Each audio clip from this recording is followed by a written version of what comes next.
Welcome back, everyone. I'm Jordan Giesige, and this is The Limiting Factor.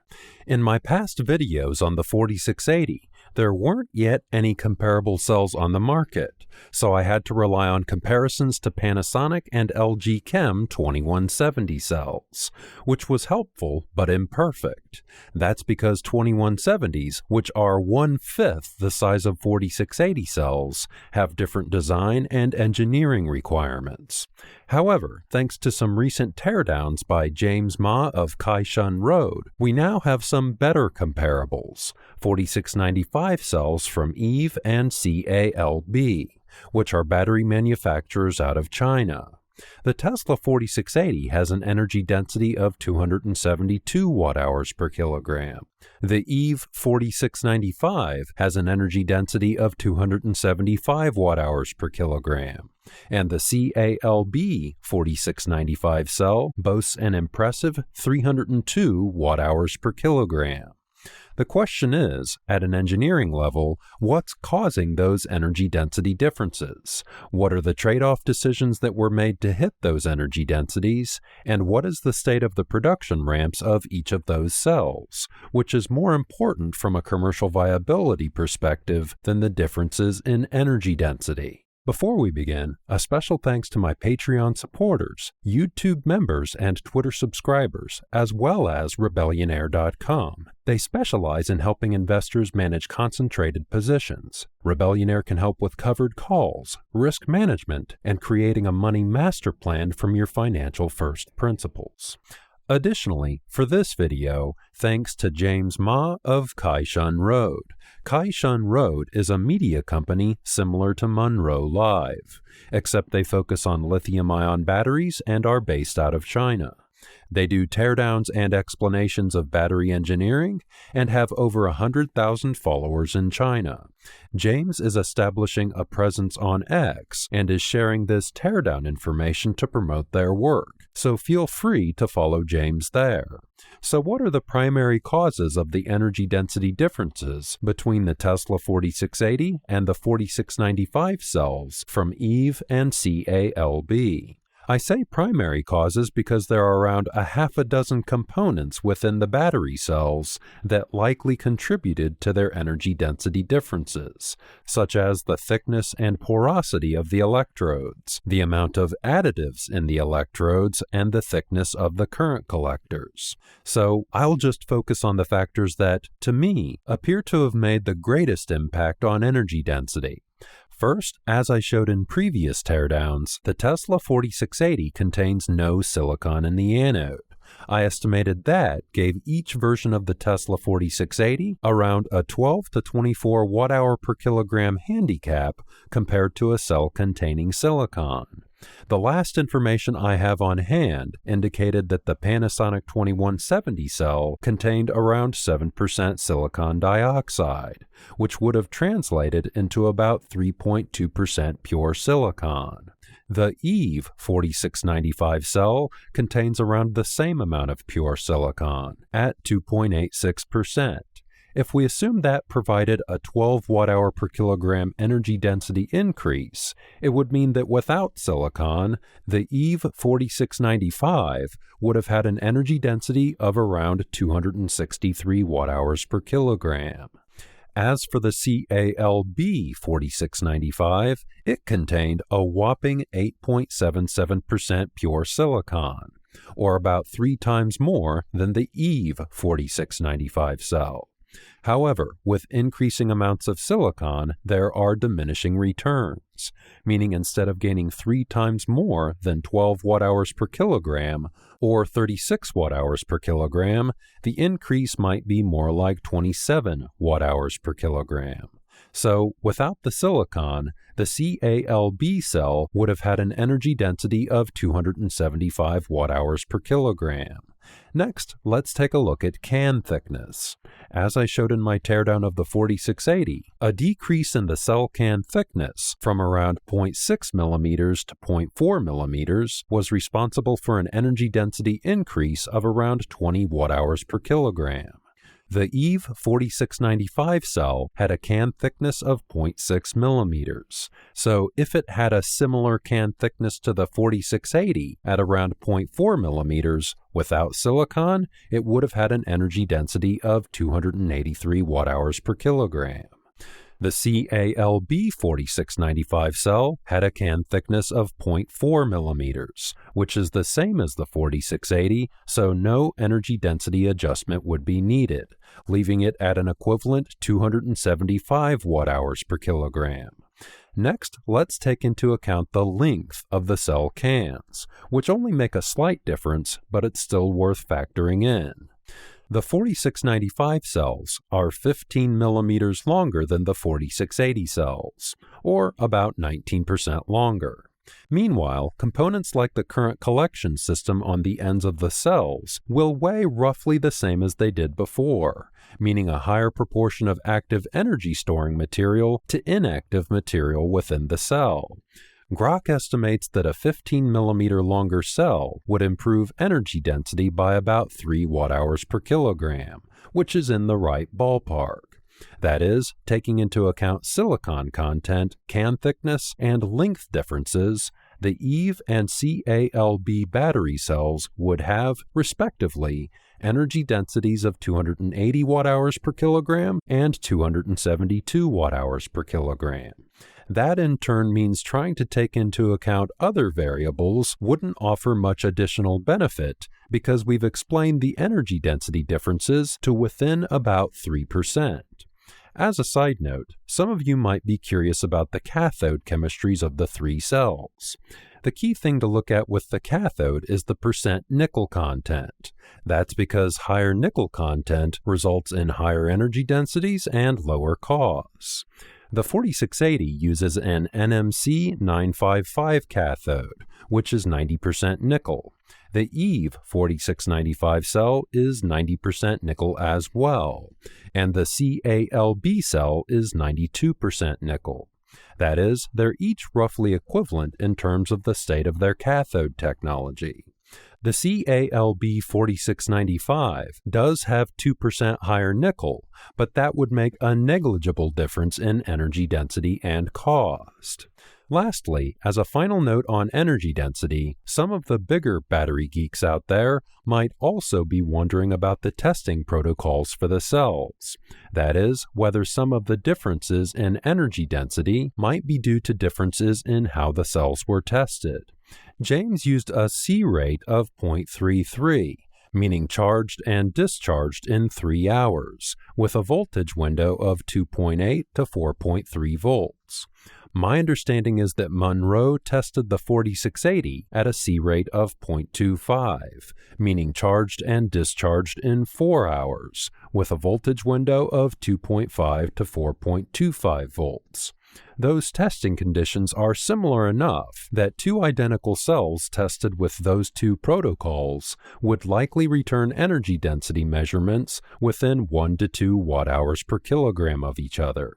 This can be seen with the Generation 1 4680 cells, where James found an energy density of 243 watt-hours per kilogram, and UC San Diego, which used a C rate of 0.1 and a voltage window of 2.5 to 3 volts, found an energy density of 244 watt-hours per kilogram. That is, larger protocol differences than from Monroe's testing, but still only a 1 watt-hour per kilogram difference in the final result. With the analysis of the 4695 energy density results out of the way, let's take a look at the production processes and state of production for each of the cells to get an understanding of the implications for the 4680.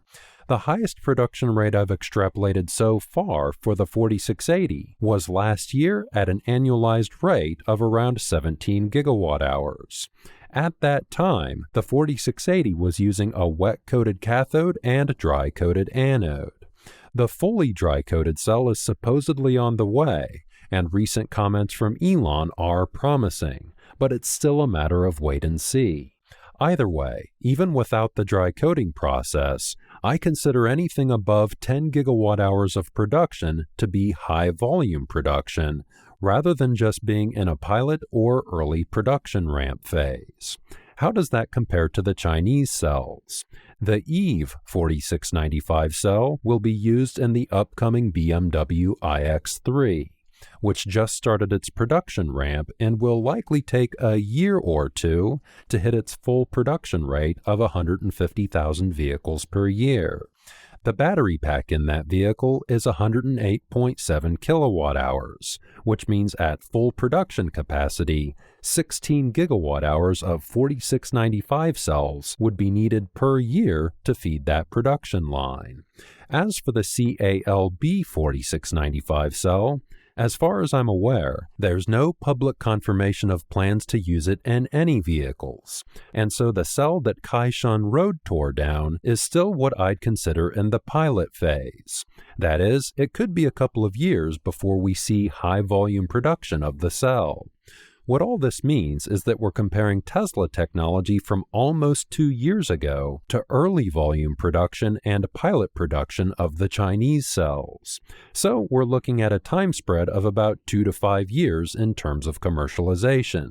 And by the time the CALB cell hits the market, Tesla will likely have something comparable. As I've said in the past, I see a clear path for Tesla to hit over 280 watt-hours per kilogram in the next year or two simply by adding silicon.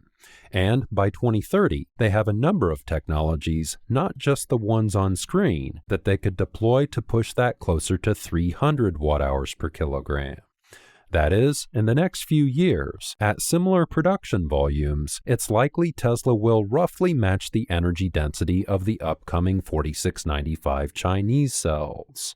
But if Tesla had a head start with the 4680 form factor, shouldn't they be leading in energy density? Not necessarily, because they're trying to incorporate so much new technology into the 4680 production system, such as the dry coating technology to reduce production costs.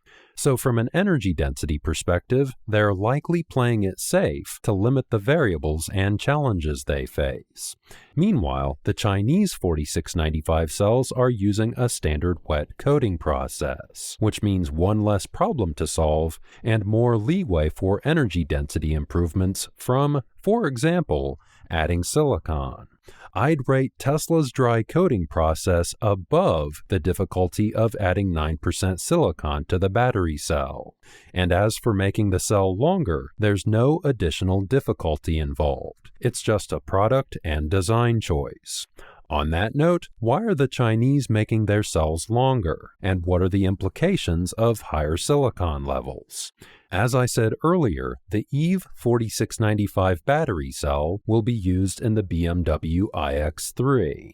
If we look at the efficiency of the iX3 versus a comparable Tesla Model Y, the iX3 has a pack that's 38% larger, but only provides 23% more range, meaning the BMW is around 14 to 15% less efficient. So it makes sense that BMW vehicles need a cell that's 19% taller to fit a similar amount of energy in a given area. Although we don't yet know what vehicles the CALB 4695 cells will be used in, the same reasoning likely applies because most EVs are much less efficient than Tesla vehicles. That is, as I said a moment ago, making the cell can longer is a product and design choice rather than any indication of a technology advantage.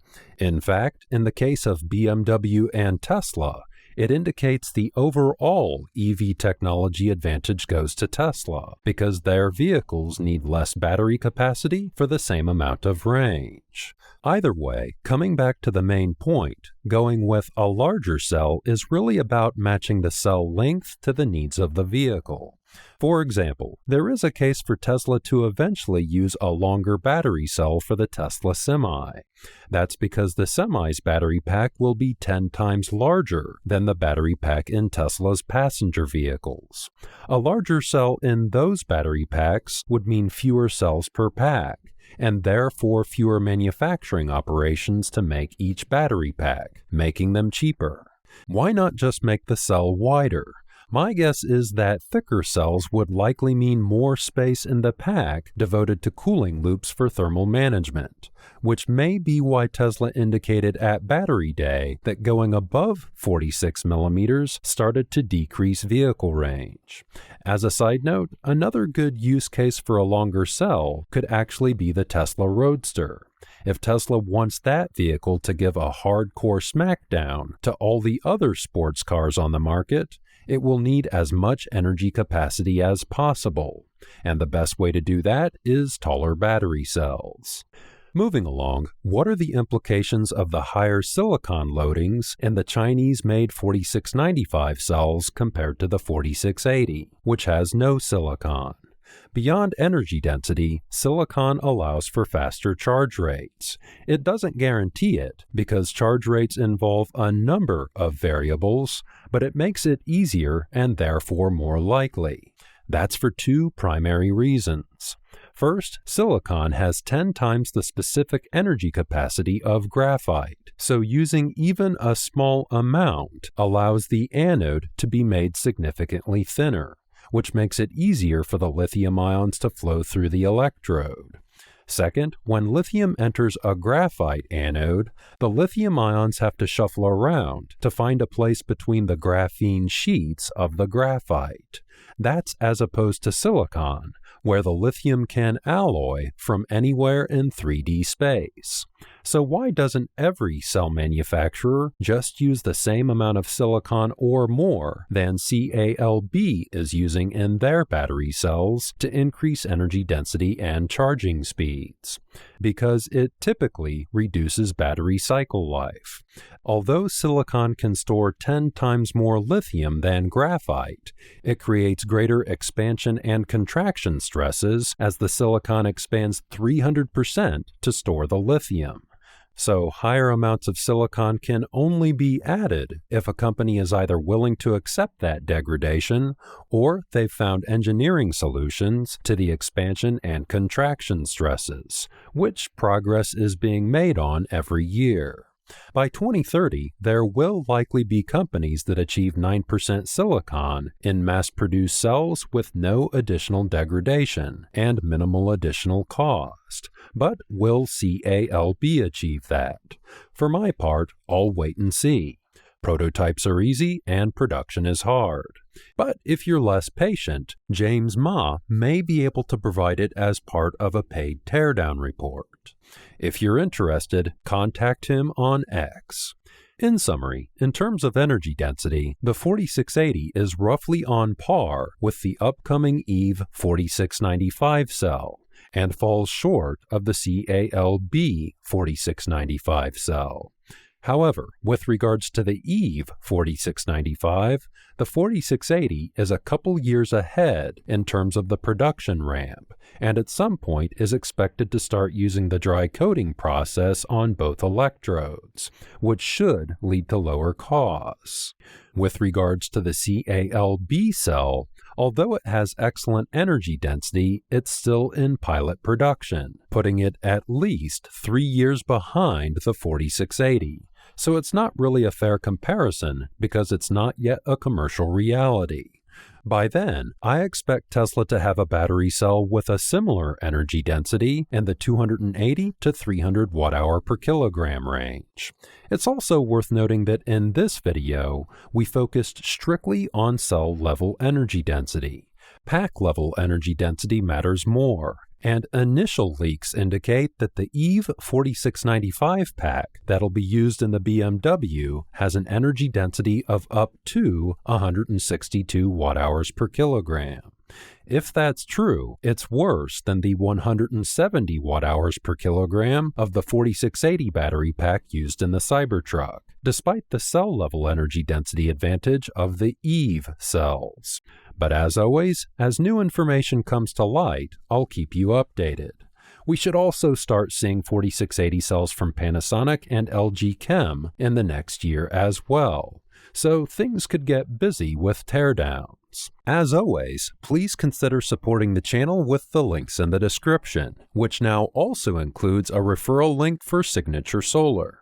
If you use that link to purchase home battery or solar equipment, it nets me a small percent-based credit, but that can add up on a large purchase and it really helps the channel. On that note, a special thanks to my YouTube members, ex-subscribers, and all the other patrons listed in the credits. I appreciate all of your support, and thanks for tuning in.